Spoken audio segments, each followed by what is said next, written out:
Good morning, everyone, and welcome to Seismic Digital Shift 2021. This is the 7th time we've done this, and the first time that it's an entirely virtual event. As we reflect back on the year behind us, the word that pops out at me is change. There have been incredible changes in the past year due to the unprecedented events in the economy and in the world.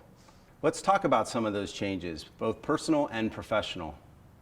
As I look back, there's a lot of things that I miss. I miss live sporting events, the excitement, the energy, just not quite the same with all those flat faces.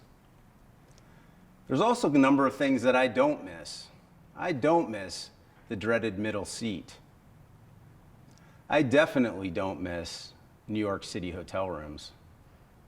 I do miss the excitement and the energy of having you all here together with us, as we've had many times in the past. I don't miss the security lines at the Newark airport.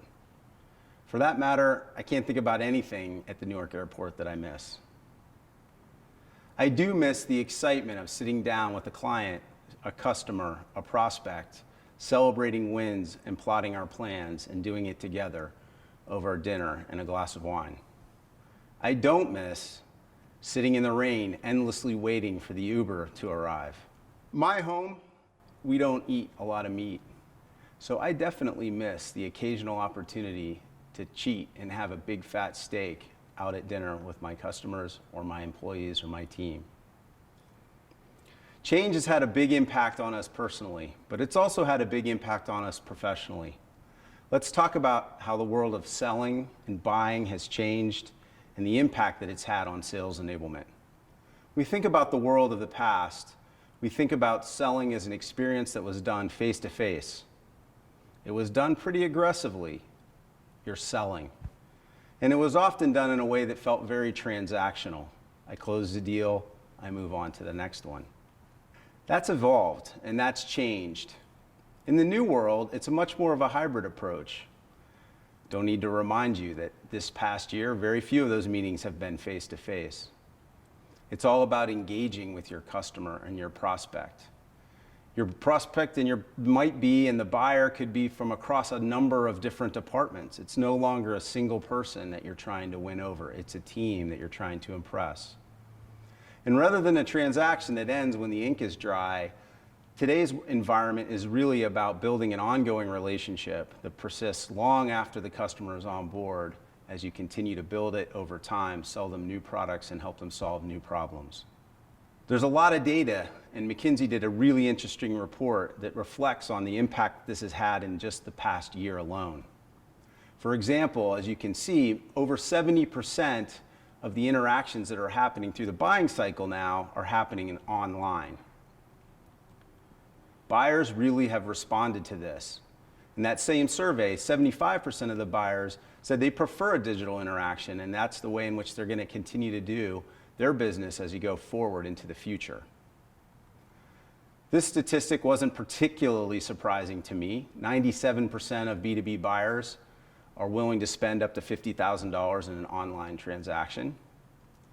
But this one, frankly, shocked me.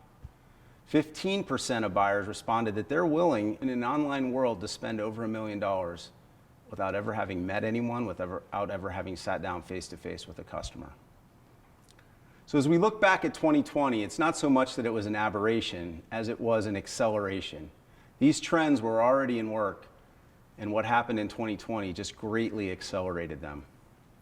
Let's look at some of the other trends that accelerated in 2020. Many of us have already gone through the transformation. We're tired of waiting in line to get in and get a seat at a restaurant. A whole economy has developed over the last 5 years in which you can now, based on convenience, that you can now go and order food, have it delivered, never even have to leave your house. The business world, though, has been a little slower to change, and that change was accelerated in this past year. Many of us were completely comfortable and grew up in the world where you get on an airplane, you go sit down, and you spend time face-to-face with the customers. And now you need to rely on technology, and you need to be able to do those things remotely. Another byproduct of that change has been it's become increasingly difficult to stand out from your competition. Hate to say it this way, but we all look pretty much the same in a 1 inch by 1 inch square. How do you leave an impression? How do you respond more quickly? How do you have the best answers? Really hard to stand out and differentiate in today's buying and selling environment. Buying decisions are no longer being made by a single person or a small team. They're being driven by large, complex processes. It's easier to do that now over a remote meeting and a Zoom meeting than it was face-to-face. You don't need to get everyone in the same place.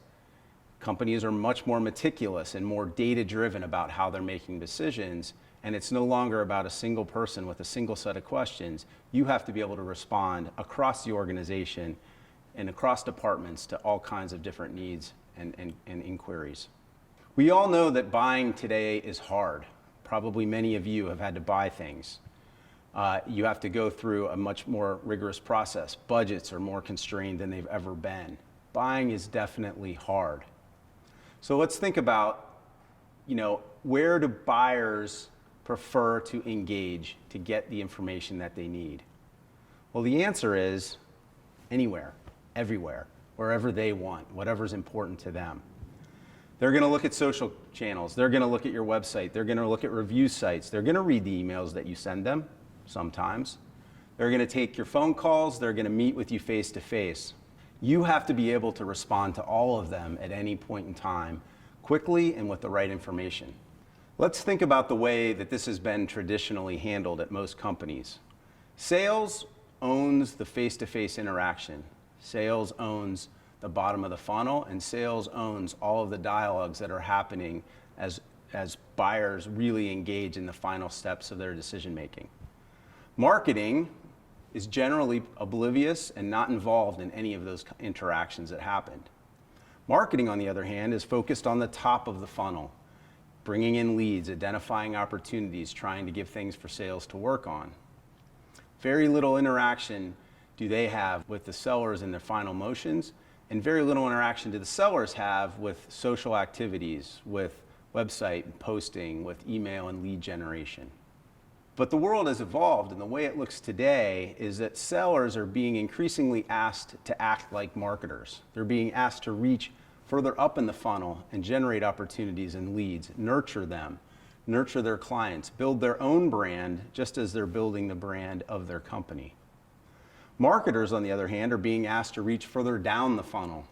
As the buyers are asking for more and more specific information, the sellers need help telling those stories. They need to get exactly the right answers. They need to get exactly the right content into the hands of their sellers, ultimately their buyers, very, very quickly. Marketers are acting as sellers. Sellers are acting as marketers. And let's not forget about customer success. Customer success has entered the story, and they're now very involved because most of your customers today are going to be your customers of tomorrow. And so you're really having an ongoing conversation. Now, if you look across all the different channels in which those communications can happen, again, the face-to-face meeting, the land of the seller.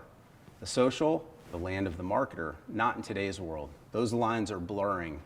And we think, in fact, as the future unfolds, that what we're going to really see is one single unified go-to-market engine, where all the motions of sales, of marketing, and customer success blend together, and all the interaction points that you're going to have with your prospects through to your customers on into their future life as buying additional product, it's all going to blend together.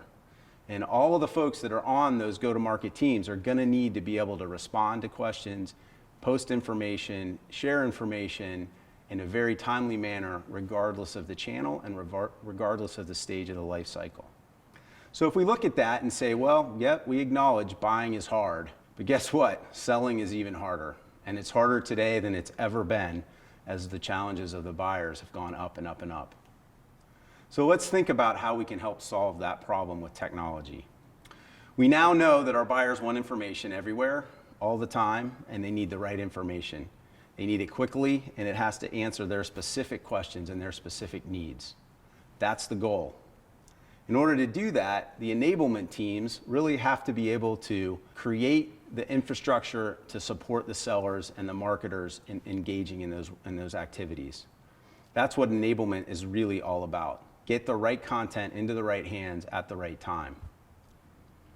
But back up a little bit In order to allow the enablers to do that, the right content has to exist. You have to think about how you're creating it. You have to get it organized in the right way, and you have to understand the buyer's journey so that you can map that content and have that content available at all those stages along the way. And finally, it's not a set it and forget it world anymore. Everything that we're doing in enablement is about collecting data, better understanding the behavior of your buyers, better understanding the interaction that's happening with your sellers and how content affects those things. And the reason that you need to collect all that data is so you can learn, so you can get better, and so you can continuously improve. So that's how we think about the world. And as we look at our products, and you're going to hear from Krish tomorrow, as you think about how to optimize for the digital buyer, we are trying to help solve all the different parts of those problems with our technology. So looking forward for you to learn a whole lot more about that in the next couple of days with a bunch of incredible sessions. We've got industry leaders and analysts that are going to speak to you. We've got technology pioneers at companies like Microsoft and Intel and IBM and Deloitte. We've got a panel that I'm going to chair that I'm really excited about, where you're going to hear about from some other young startups and folks that are helping influence the space. And we've got some pretty exciting featured speakers. We're going to hear from the first female NFL football coach, and we're going to hear a particularly inspiring story about the first all-black rowing team from inner city Chicago. So as we go forward over the next couple of days, again, thank you for taking the time to join us. We think you're really going to enjoy the sessions, and I will look forward to speaking with you again soon.